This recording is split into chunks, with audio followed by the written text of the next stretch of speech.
आज़ादी के 75 साल बाद भी भारत में एक ऐसा जिला मुख्यालय है जहां आज तक ट्रेन की सीटी नहीं गूंजी।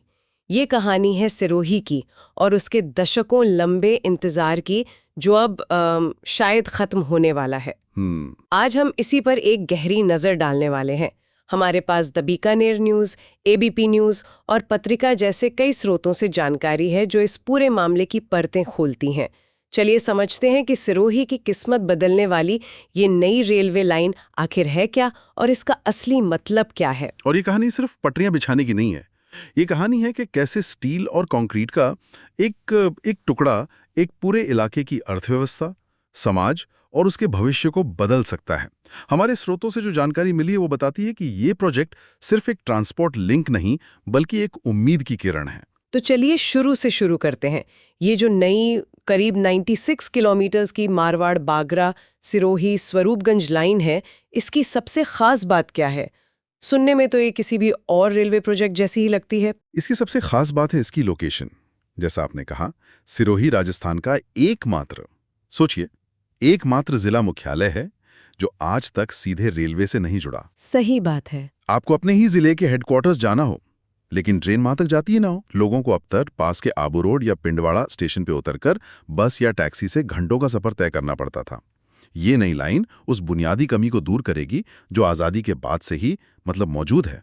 ये जालोर के मारवाड़ बागरा से शुरू होगी, सिरोही शहर से गुजरेगी और फिर स्वरूपगंज तक जाएगी। मतलब ये दशकों पुरानी एक बहुत बड़ी असुविधा को खत्म करने जैसा है। बिल्कुल। लेकिन अभी सरकार ने जो मंजूरी दी है वो है फाइनल लोकेशन सर्वे के लिए।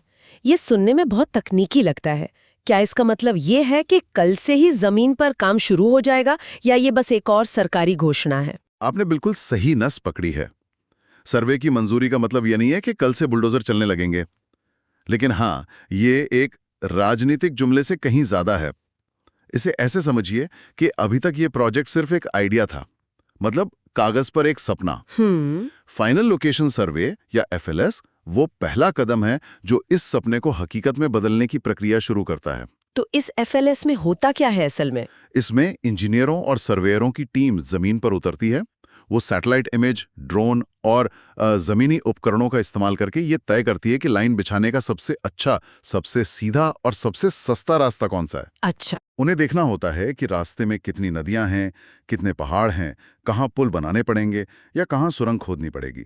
इसी सर्वे से ये भी पता चलता है कि कितनी निजी जमीन का अधिग्रहण करना होगा।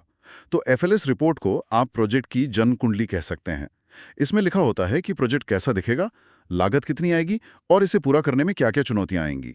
इसी के आधार पर सरकार आगे का बजट मंजूर करती है। अच्छा, तो ये एक तरह से प्रोजेक्ट का ब्लूप्रिंट बनाने जैसा है।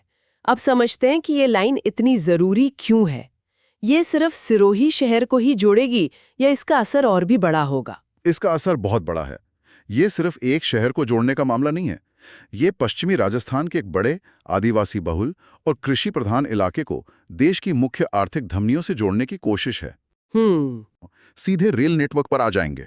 ये एक तरह का कनेक्टिविटी वेब बनाएगा जहां हर धागा एक दूसरे से जुड़कर पूरे क्षेत्र को मजबूत करेगा। देश की मुख्य आर्थिक धमनियों से जुड़ने का क्या मतलब है? ये लाइन जाके कहाँ मिलेगी? यहीं पर इस प्रोजेक्ट का असली रणनीतिक महत्व सामने आता है। ये लाइन दो तरफ से दो बहुत बड़े और व्यस्त रेलवे कॉरिडोर से जुड़ेगी। एक तरफ मारवाड़ बागरा के पास ये समुद्री भीलड़ी गांधीधाम कॉरिडोर से जुड़ेगी। अच्छा, गांधीधाम कॉरिडोर। हाँ, ये कॉरिडोर गुजरात के बंदरगाहों को उत्तरी भारत से जोड़ता है।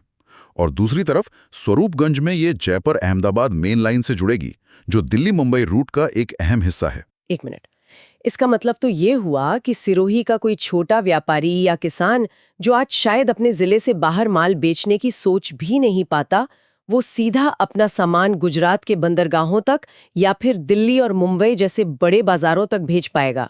बिल्कुल, यही इस प्रोजेक्ट का सबसे बड़ा गेम चेंजर पहलू है। सोचिए, सिरोही का एक मार्बल व्यापारी अगर आज मुंबई में एक कंटेनर भेजता है तो ट्रक से उसका खर्च और समय बहुत ज्यादा लगता है। हाँ, बहुत ज्यादा। रेलवे आने के बाद ये लागत शायद आधी हो जाए और समय भी कम लगे। इसका मतलब सिर्फ ये नहीं कि उसका मुनाफा बढ़ेगा, बल्कि अब वो अंतर्राष्ट्रीय बाजार में इटली के मार्बल से भी टक्कर ले पाएगा। वाह, यह सिरोही के ग्रेनाइट, मार्बल और सीमेंट उद्योगों को ग्लोबल मैप पर ला सकता है। अब तक लॉजिस्टिक्स की कमी उनकी सबसे बड़ी कमजोरी थी और ये लाइन उसी कमजोरी को ताकत में बदल सकती है। ठीक है, तो मतलब फैक्ट्रियों और खदानों के लिए तो ये वाकई एक क्रांति जैसी है। लेकिन फैक्ट्रियों से हटकर अगर हम उस आम इंसान के बारे में सोचें जो बस अपने रिश्तेदार से मिलने या शहर में काम पर जाना चाहता है, उसकी दुनिया कैसे बदलेगी? हमारे स्रोत कह रहे हैं कि इससे 10 लाख से ज्यादा लोगों को फायदा होगा। ये संख्या बहुत बड़ी है और इसका असर रोजमर्रा की जिंदगी पर पड़ेगा। सबसे पहला और सीधा फायदा है समय और पैसे की बचत। जो छात्र बेहतर पढ़ाई के लिए जयपुर या अहमदाबाद जाना चाहते हैं, उनके लिए सफर आसान और सस्ता हो जाएगा। सही बात है। जो मरीज बेहतर इलाज के लिए बड़े शहर के अस्पताल जाना चाहते हैं, उन्हें एम्बुलेंस के भारी खर्च की जगह एक आरामदायक ट्रेन यात्रा का विकल्प मिलेगा। रोजगार के लिए रोजाना अप डाउन करने वाले लोगों के लिए तो ये एक जीवन रेखा बन जाएगी। और शायद उन ग्रामीण और आदिवासी इलाकों के लिए तो ये और भी ज्यादा मायने रखता होगा, जो आज भी मुख्य सड़कों से बहुत अच्छी तरह नहीं जुड़े हैं। निश्चित रूप से उन इलाकों के लिए ये सिर्फ एक ट्रेन नहीं, बल्कि दुनिया से जुड़ने का एक दरवाजा है। उनकी फसलें अब स्थानीय मंडी के भरोसे नहीं रहेंगी, वो बड़े बाजारों तक पहुंच सकेंगी। हाँ, इससे उन्हें बेहतर दाम मिलेंगे। ये एक सामाजिक बदलाव भी लाएगा। जब कनेक्टिविटी बढ़ती है तो शिक्षा और स्वास्थ्य जैसी बुनियादी सुविधाएं भी बेहतर होती हैं, क्योंकि डॉक्टर और शिक्षक भी उन इलाकों तक आसानी से पहुंच पाते हैं। इसी से जुड़ा एक और दिलचस्प पहलू है। द बीकानेर न्यूज़ की एक रिपोर्ट की हेडलाइन बड़ी आकर्षक है, किसानों पर होगी पैसों की बारिश। ये सुनने में थोड़ा फिल्मी लगता है। क्या सच में जमीन की कीमतें इतनी बढ़ जाती हैं कि इसे बारिश कहा जा सके? देखिए, ये एक बहुत ही आम पैटर्न है जो ऐसे बड़े इंफ्रास्ट्रक्चर प्रोजेक्ट्स के साथ देखा जाता है। जैसे ही ये तय हो जाता है कि रेलवे लाइन कहाँ से गुजरेगी और स्टेशन कहाँ बनेंगे, उन इलाकों के आसपास की जमीन की कीमतों में भारी उछाल आता है। अच्छा। जमीन मालिक, जिनमें ज्यादातर किसान होते हैं, उन्हें अपनी जमीन की ऐसी कीमत मिलने लगती है जिसकी उन्होंने कभी कल्पना भी नहीं की होती है। इसके अलावा प्रस्तावित स्टेशंस के पास होटल, दुकानें, गोदाम जैसी नई व्यावसायिक गतिविधियां शुरू हो जाती हैं, जिससे रोजगार के नए अवसर पैदा होते हैं। बिल्कुल। तो हाँ, पैसों की बारिश भले ही एक मुहावरा हो, लेकिन ये उस बड़े आर्थिक बदलाव की ओर इशारा करता है जो ये प्रोजेक्ट ला सकता है। तो ये सिर्फ परिवहन का साधन नहीं, बल्कि उस पूरे इलाके में आर्थिक गतिविधियों का एक नया इंजन शुरू करने जैसा है। अब सबसे बड़ा सवाल, ये सब होगा कब? सर्वे को मंजूरी मिल गई, लेकिन लोगों को ट्रेन में बैठने का मौका कब मिलेगा? क्या कोई टाइमलाइन है? अभी कोई आधिकारिक टाइमलाइन घोषित नहीं की गई है और यहीं पर हमें थोड़ा यथार्थवादी होने की जरूरत है। सर्वे की मंजूरी पहला और सबसे महत्वपूर्ण कदम है, लेकिन इसके बाद की राह लंबी और चुनौतियों से भरी है। सर्वे के बाद डिटेल्ड प्रोजेक्ट रिपोर्ट यानी DPR बनेगी। फिर सबसे बड़ी बाधाएं आती हैं जमीन अधिग्रहण और पर्यावरण संबंधी मंजूरियां। जमीन अधिग्रहण तो हमेशा से ही एक संवेदनशील मुद्दा रहा है। हाँ, और ये इस प्रोजेक्ट की गति को सबसे ज्यादा प्रभावित कर सकता है। सरकार को हजारों किसानों और जमीन मालिकों से उनकी जमीन खरीदनी होगी। इसमें मुआवजों की रकम पर सहमति बनाना, कानूनी प्रक्रियाएं पूरी करना और ये सुनिश्चित करना कि किसी के साथ अन्याय न हो, ये सब बहुत समय लेने वाली प्रक्रिया है। सही बात है।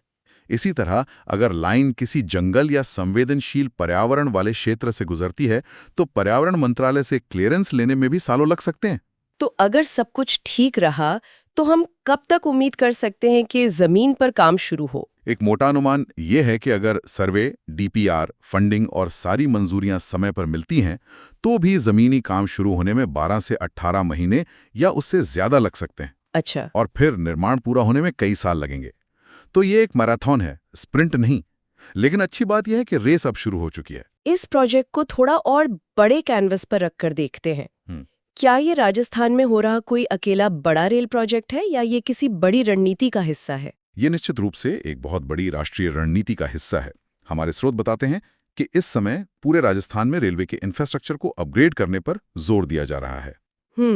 राज्य के ज्यादातर मुख्य मार्गों का विद्युतीकरण हो चुका है, जिससे ट्रेनें तेज चल रही हैं और प्रदूषण भी कम हो रहा है। इसके अलावा सिर्फ सिरोही ही नहीं, बल्कि रींगस से खाटू श्याम जी जैसे धार्मिक स्थलों को जोड़ने के लिए भी नई लाइनों को मंजूरी दी जा रही है। मतलब फोकस सिर्फ औद्योगिक केंद्रों पर नहीं, बल्कि पर्यटन और धार्मिक महत्व की जगहों पर भी है। बिल्कुल, और ये सब भारतीय रेलवे की उस व्यापक सोच का हिस्सा है जिसके तहत लास्ट माइल कनेक्टिविटी पर ध्यान दिया जा रहा है। Last mile connectivity? हाँ, यानी उन इलाकों को जोड़ना जो अब तक विकास की दौड़ में पीछे छोड़ गए थे। पहले रेलवे का फोकस बड़े शहरों और औद्योगिक गलियारों को जोड़ने पर होता था। अब उन अनकनेक्टेड या अंडर कनेक्टेड क्षेत्रों को मुख्य धारा में लाने पर जोर है। इसका मकसद सिर्फ आर्थिक विकास नहीं बल्कि सामाजिक समावेश भी है।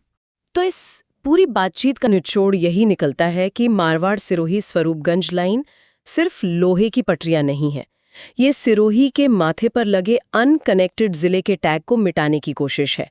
ये दशकों की एक गलती को सुधारने जैसा है। हाँ, ये कनेक्टिविटी के उस शून्य को भरने जैसा है जिसने इस क्षेत्र को अपनी पूरी क्षमता तक पहुंचने से रोक रखा था। ये स्थानीय उद्योगों के लिए नए दरवाजे खोलेगा, किसानों को बेहतर बाजार देगा और सबसे जरूरी वहां के युवाओं को शिक्षा और रोजगार के लिए देश के किसी भी कोने से जुड़ने का आत्मविश्वास देगा। फाइनल लोकेशन सर्वे की मंजूरी वो चिंगारी है जो इस पूरे बदलाव को शुरू कर सकती है।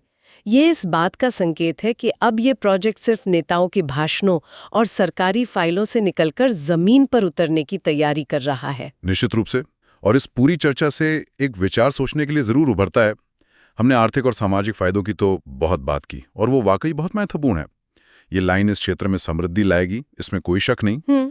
लेकिन जब ये नई लाइन इन आदिवासी और ग्रामीण इलाकों को बाहरी दुनिया से जोड़ेगी, जब यहाँ की जमीन की कीमतें आसमान छुएंगी और बाहर से आकर नए उद्योग लगेंगे, तो हमें यह भी सोचना होगा कि इस तेज विकास का उन समुदायों के अपने अनोखे सांस्कृतिक और सामाजिक ताने बाने पर क्या असर पड़ेगा जिनकी सेवा के लिए लाइन बनाई जा रही है। बहुत जरूरी सवाल है ये। कनेक्टिविटी हमेशा बदलाव लाती है, पर सवाल यह है कि क्या हम उस बदलाव को इस तरह से प्रबंधित कर सकते हैं कि विकास के साथ साथ उस क्षेत्र की पहचान और संस्कृति भी संरक्षित रहे। ये एक ऐसा सवाल है जिसका जवाब हमें प्रोजेक्ट के साथ साथ खोजना होगा।